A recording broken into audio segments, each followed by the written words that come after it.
जी सलाम के digital platform पर आपका इस्तकबाल है। मैं हूं आपके साथ सहबाली। T20 वर्ल्ड कप से पहले भारत और ऑस्ट्रेलिया के बीच 3 मैचों की T20 सीरीज खेली जानी है। इस सीरीज को विश्व कप के लिए तैयारी का मौका बताया जा रहा है।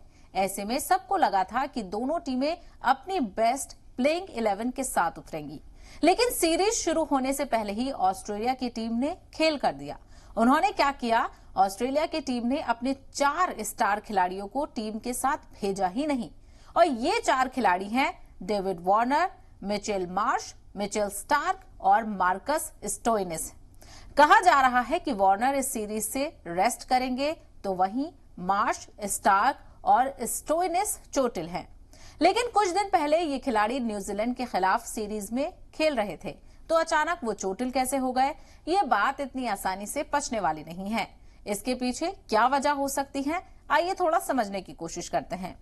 असल में ऑस्ट्रेलिया की टीम 2021 में हुए T20 वर्ल्ड कप की चैंपियन रही है, और इस बार ये मेगा टूर्नामेंट उनके ही घर में हो रहा है। और ऐसे में ऑस्ट्रेलिया ये नहीं चाहती होगी कि सीरीज के दौरान उनके मेन खिलाड़ियों की जो प्लानिंग है वो भारतीय टीम को पता चल जाए।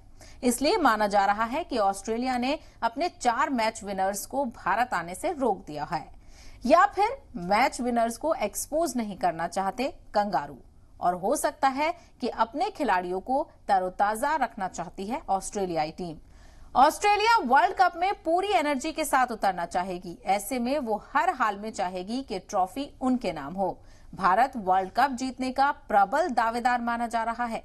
ऐसे में कहा जा रहा है कि ऑस्ट्रेलिया ये नहीं चाहती होगी कि वो अपनी मेन टीम के साथ भारत आए। तो ये थी क्रिकेट से जुड़ी जानकारी, और ऐसे ही तमाम दूसरी खबरों के लिए भी जुड़े रहें जी सलाम के डिजिटल प्लेटफॉर्म के साथ।